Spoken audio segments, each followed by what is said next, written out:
भाजपचा माजी आमदार राष्ट्रवादी डेरेदाखल शरद पवारांनी थेट विधानसभेचं गणित मांडलं, जागांचा आकडा सांगितला। लोकसभा निवडणुकानंतर राज्यातील राजकारणात काही बदलाचे वारे वाहताना दिसत आहेत। गेल्या काही दिवसांपासून भाजपला सोडचिठ्ठी देत महाविकास आघाडीतील पक्षात प्रवेश केला जात आहे आणि असं हे चित्र दिसून येते। त्यातच मराठवाड्यातील 2 ते 3 नेत्यांनी भाजपला सोडचिठ्ठी दिली। माजी गृहराज्यमंत्री डॉक्टर माधव किन्नाळकर यांनी भाजपच्या सगळ्या पदांचा राजीनामा दिला होता। त्यानंतर आज माजी आमदार सुधाकर भालेराव यांनी भाजपच्या सदस्यत्वासह सगळ्या पदांचा राजीनामा देत शरद पवारांच्या राष्ट्रवादी काँग्रेसमध्ये प्रवेश केला आहे। मुंबईतील यशवंतराव चव्हाण सभागृहात शरद पवारांच्या प्रमुख उपस्थितीत सुधाकर भालेराव यांचा राष्ट्रवादीत प्रवेश झालेला आहे आणि या प्रवेशावेळी बोलताना शरद पवार यांनी विधानसभा निवडणुकांचं रणशिंग फुंकल्याचं दिसून आलंय। तसेच विधानसभा निवडणुकीत महाविकास आघाडीला किती जागा मिळतील याचं गणितही त्यांनी सांगितलं। गेल्या काही दिवसांपासून सुधाकर भालेवर हे भाजपला सोडचिठ्ठी देणार अशा चर्चा रंगल्या होत्या। भाजपला रामराम ठोकत ते लवकरच शरद पवार यांच्या राष्ट्रवादीत सामील होतील असंही सांगितलं जात होतं। अखेर आज भाजपच्या सर्व पदाचा राजीनामा दिल्यानंतर त्यांनी शरद पवारांच्या उपस्थितीत राष्ट्रवादी काँग्रेसमध्ये प्रवेश केला। यावेळी बोलताना शरद पवार यांनी आगामी विधानसभा निवडणुकांवर भाष्य केले।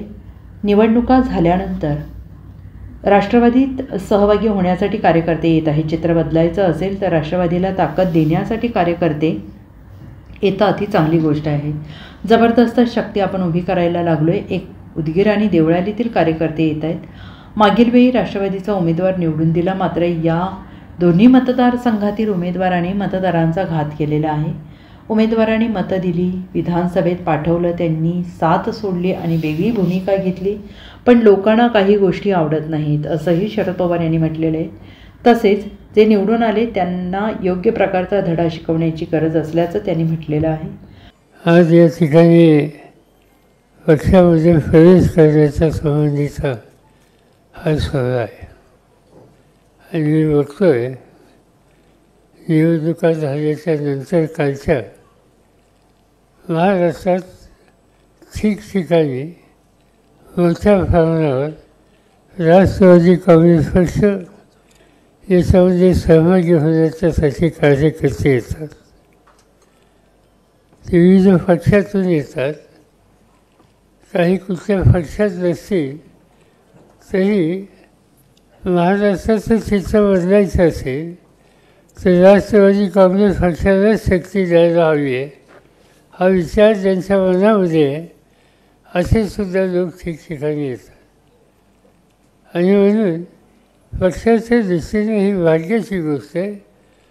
तुम्ही सगळ्यांनी राजकीय निकाल घेऊन या ठिकाणी जनतेचा प्रश्न सोडवण्याच्यासाठी एक जबरदस्त शक्ती आपण आज महाराष्ट्रामध्ये उभी करायला पुढाकार घेतलेला आहे।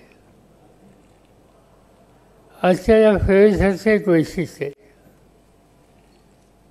याच्यात प्रामुख्यानं 2 ठिकाणचे सहकारी आहेत, एक तर उदगीरचे आहेत आणि दुसरं देवळालीचे आहेत। आणि या दोन्ही ठिकाणचं वैशिष्ट्य हे की गेल्या निवडणुकीमध्ये दोन्ही ठिकाणी राष्ट्रवादीचा उमेदवार निवडून लोकांनी दिला आणि राष्ट्रवादीचा उमेदवार लोकांनी निवडून दिल्यानंतर या दोन्ही ठिकाणी निवडून आलेल्या उमेदवारांनी मतदारांचा घात केलेला आहे।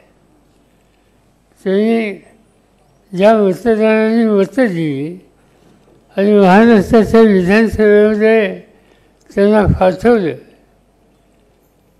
त्यांची साथ सोडली आणि वेगळ्या विचाराला जाण्याची भूमिका घेतली।